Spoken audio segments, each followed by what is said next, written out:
ನಂಬೋದಕ್ಕೆ ಸಾಧ್ಯ ಇಲ್ಲ, ಆದರೆ ನಂಬದೇ ವಿಧಿ ಇಲ್ಲ.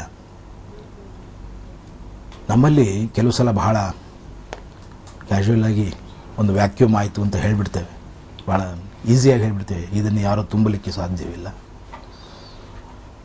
ಆದರೆ ಈ ವ್ಯಾಕ್ಯೂಮನ್ನು ಅಶ್ವತ್ಥಲ್ದೆ ಇನ್ಯಾರೂ ತುಂಬಲಿಕ್ಕೆ ಸಾಧ್ಯವಿಲ್ಲ ಅನ್ನೋದಂತೂ ಸತ್ಯ.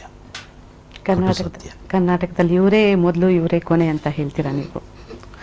ಇನ್ನು ನೀವು ಅವ್ರ ಜೊತೆಗೆ ಏನಾದರೂ ಕಾರ್ಯಕ್ರಮಗಳನ್ನ ನೀಡಿದಂತ ಒಂದು ಅನುಭವ ಇದೆಯಾ? ಅವರ ಒಂದು ವ್ಯಕ್ತಿತ್ವದ ಬಗ್ಗೆ, ಅವ್ರನ್ನ ಭೇಟಿ ಮಾಡಿದಂತ ಕ್ಷಣ, ಇದ್ರ ಬಗ್ಗೆ ಏನಾದ್ರು ಹೇಳ್ತೀರಾ? ಮಾಡಿದ್ದೀನಿ. 82-83 ದಶಕದಲ್ಲಿ ನಾನು ಅವರ ವಾಸಂತಿಯನ್ನು ಧ್ವನಿ ಸುರುಳಿಗೆ ಹಾಡಿದೆ. ದೀಪಿಕಾ ಅನ್ನೋ ಧ್ವನಿ ಸುರುಳಿ. ಆಗ ಮೊಟ್ಟ ಮೊದಲ ಬಾರಿಗೆ ನಾನು ಅವರ ಹಾಡುಗಳನ್ನು ಹಾಡಿದ್ದು. ತೂರಿ ಬಾ ಜಾರಿ ಬಾ ಅಂತ ಅಂದ್ಬಿಟ್ಟು ಲಕ್ಷ್ಮೀನಾರಾಯಣ ಭಟ್ರ ಹಾಡು. ನೇರ ನುಡಿಯ ವ್ಯಕ್ತಿತ್ವ ಅವ್ರದ್ದು. ಮತ್ತೆ ನಾವು ಮೃದುವಾಗಿ ನಾವು ಹಾಡ್ತಿದ್ರೆ ಅವರಿಗೆ ಅದಾಗ್ತಿರ್ಲಿಲ್ಲ. ಅವ್ರಿಗೆ ಜೋರಾಗಿ ಹಾಡಬೇಕು. ಯಾರೇ ಆಗಲಿ ಹೆಣ್ಮಕ್ಳು ಅವರ ಮಟ್ಟಕ್ಕೆ ಯಾರು ಹಾಡಕ್ಕೆ ಸಾಧ್ಯವೇ ಇಲ್ಲ ಬಿಡಿ. ಈ ಹೆಣ್ಮಕ್ಳು ಅಷ್ಟೇ ಅಲ್ಲ, ಗಂಡಸರು ಇವತ್ತು ಅವ್ರ ಥರ ಯಾರು ಹಾಡೋರಿಲ್ಲ, ಹಾಡೋಕ್ಕಾಗೋದು ಇಲ್ಲ. ಈ 70ರ ಈ ಇಳಿ ವಯಸ್ಸಿನಲ್ಲೂ ಸಹ ಅವರು ಹಾಡ್ತಾ ಇದ್ದ ರೇಂಜ್ ಇವತ್ತು ಸಣ್ಣ ಇನ್ನು ಪ್ರಾಯದ ಹುಡುಗರು ಸಹ ಆ ಒಂದು ಮಟ್ಟಕ್ಕೆ ಹಾಡಕ್ಕೆ ಸಾಧ್ಯ ಇಲ್ಲ. ಅಂಥ ಕಂಚಿನ ಕಂಠ ಅದು. ಅಂಥ ಒಂದು ಒಳ್ಳೆ ಗಾಯಕ ಒಂದು ನಿಧಿನ ಕಳ್ಕೊಂಡಂತಾಗಿದೆ ನಮ್ಮ ಸುಗಮ ಸಂಗೀತ ಕ್ಷೇತ್ರ.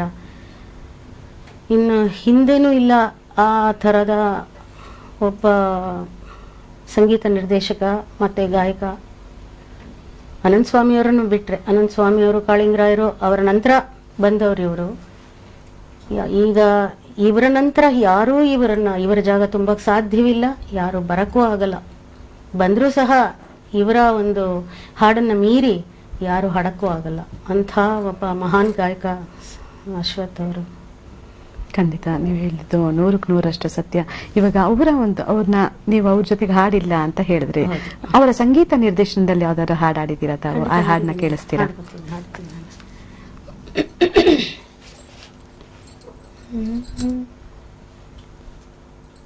ಯಾರು ಜೀವವೇ ಯಾರು ಬಂದವರು ಭಾವನೆಗಳ ನೇರಿ, ಯಾರು ಜೀವವೇ ಯಾರು ಬಂದವರು